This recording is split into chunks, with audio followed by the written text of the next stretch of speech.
Stop beli 5 barang ini kalau mau keluarga lebih bahagia dan keuangan lebih sehat.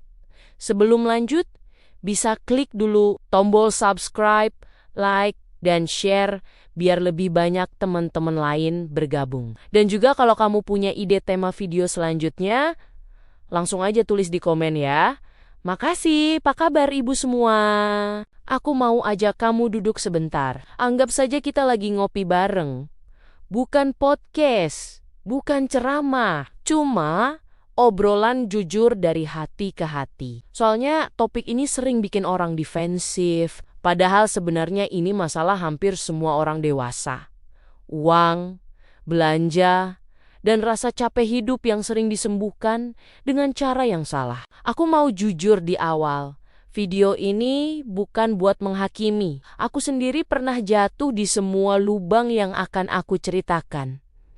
Bahkan mungkin lebih parah. Dulu aku selalu merasa kalau hidupku capek, berarti aku pantas beli sesuatu. Seolah-olah belanja itu hadiah atas penderitaan hidup. Capek kerja, check out stres di rumah, check out merasa hidup tidak adil, check out. Dan anehnya, paket datang bikin senyum. Tapi cuma sebentar. Besoknya senyum itu hilang. Yang datang malah pikiran, kok uang cepat habis ya? Nah, dari sini kita mulai. Yang pertama adalah barang diskon yang sebenarnya tidak dibutuhkan. Ini dosa nasional. Semua pernah, termasuk aku. Kita masuk toko atau buka aplikasi, niatnya cuma lihat-lihat. Lalu muncul tulisan diskon besar. Otak langsung teriak, murah, mumpung. Padahal sebelum lihat diskon itu, hidup kita aman. Tidak ada krisis, tidak ada darurat. Contoh paling nyata itu baju. Lemari sudah penuh, bahkan ada baju yang belum pernah dipakai. Tapi karena diskon, kita merasa sayang kalau dilewatkan. Aku pernah hitung. Ada baju yang aku beli murah, tapi hanya dipakai 1 kali. Kalau dihitung per pemakaian, itu justru mahal. Diskon membuat kita merasa hemat, padahal sebenarnya kita mengeluarkan uang untuk sesuatu yang tidak masuk rencana hidup. Diskon itu seperti teman yang bilang, ayo ikut, padahal dia tidak tahu tujuan kita. Kalau kebutuhan bertemu diskon, itu rezeki. Tapi kalau diskon menciptakan kebutuhan, itu jebakan. Yang kedua adalah barang yang dibeli demi gengsi. Ini topik sensitif, tapi mari jujur. Kita hidup di era perbandingan. Buka ponsel, lihat hidup orang lain, mobilnya kelihatan, rumahnya kelihatan, liburannya kelihatan, padahal cicilannya tidak kelihatan. Aku pernah kenal satu keluarga, secara tampilan luar kelihatan mapan. Gadget baru, motor bagus, rumah rapi, tapi di dalamnya serintege. Sedikit-sedikit emosi, karena uang selalu mepet. Gengsi itu seperti makan permen.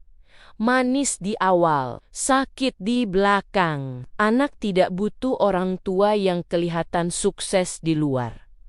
Anak butuh orang tua yang sabar. Dan kesabaran sulit tumbuh kalau pikiran penuh cicilan. Pasangan tidak butuh hidup yang kelihatan wah. Pasangan butuh rasa aman. Kalau harus memilih, pilih tenang, bukan tampang. Yang ketiga adalah langganan kecil-kecil, tapi banyak. Ini musuh yang paling halus. Karena tidak terasa cuma sekian. Murah. Langganan saja. 1 aplikasi hiburan, 1 aplikasi tambahan. 1 layanan ini itu, setiap bulan kelihatannya kecil. Tapi kalau dijumlahkan, itu setara 1 kali belanja besar. Aku pernah duduk, aku catat semua langganan. Dan aku kaget sendiri. Ada yang sudah berbulan-bulan tidak dipakai, ada yang bahkan lupa fungsinya apa. Ini seperti punya keran bocor di rumah. Tetesnya kecil, tapi sebulan penuh, uang keluar rutin, manfaat tidak rutin. Yang keempat adalah belanja impulsif karena emosi. Ini yang paling jujur dan paling manusiawi. Kita capek, kita lelah, kita merasa hidup keras, lalu belanja jadi pelukan instan. Aku pernah di fase pulang kerja, rasanya kosong. Terus scroll, pilih barang, check out. Rasanya seperti berkata ke diri sendiri, tidak apa-apa, aku pantas ini. Padahal yang aku butuhkan bukan barang, tapi istirahat, didengarkan, ditemani. Belanja emosi itu tidak salah. Yang salah kalau dijadikan kebiasaan, karena emosi tidak selesai dengan paket. Emosi selesai dengan perhatian. Yang kelima adalah barang praktis yang bikin boros tanpa sadar. Ini sering diremehkan, karena nominalnya kecil, jajan tanpa rencana, beli minum setiap keluar, pesan makanan karena malas. Satu kali tidak terasa tapi kiapi kari. Aku pernah hitung pengeluaran kecil harian. Dan hasilnya bikin geleng kepala. Uang yang habis bukan untuk hal berkesan, tapi untuk kenyamanan sesaat, padahal kalau direncanakan, bisa lebih hemat dan tetap nikmat. Sekarang aku mau ajak kamu berhenti sebentar. Bayangkan hidup yang sedikit lebih pelan. Uang keluar dengan sadar, bukan karena emosi, bukan karena gengsi. Bayangkan gaji yang tidak habis sebelum waktunya. Bayangkan akhir bulan tanpa panik, keluarga makan bareng tanpa rasa bersalah, tidur lebih nyenyak. Kebahagiaan keluarga itu jarang datang dari barang. Ia datang dari rasa aman. Dan rasa aman itu sering muncul ketika kita berhenti membeli hal-hal yang tidak perlu. Aku tidak bilang ini mudah. Aku juga masih belajar.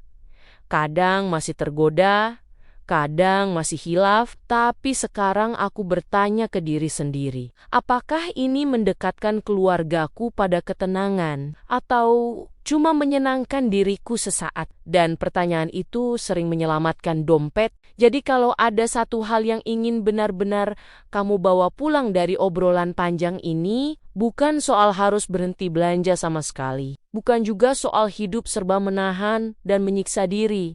Tapi soal kesadaran, soal keberanian untuk jujur ke diri sendiri. Apakah uang yang kita keluarkan hari ini sedang membangun kebahagiaan keluarga atau justru sedang menanam stres untuk besok? Kadang kita terlalu sibuk mengejar hidup yang kelihatan bahagia di luar, sampai lupa membangun rasa aman di dalam rumah sendiri.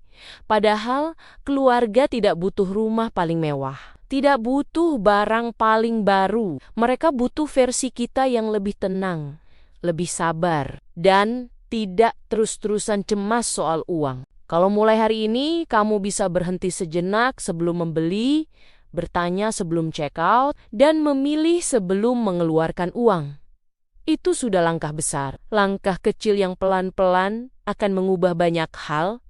Bukan cuma saldo, tapi suasana rumah, hubungan, dan kualitas hidup. Karena pada akhirnya keuangan yang sehat itu bukan soal kaya, tapi soal cukup. Dan kebahagiaan keluarga itu bukan soal banyaknya barang, tapi tentang rasa aman yang tumbuh dari keputusan kecil yang kita buat setiap hari. Kalau kamu merasa video ini seperti menampar halus, tenang.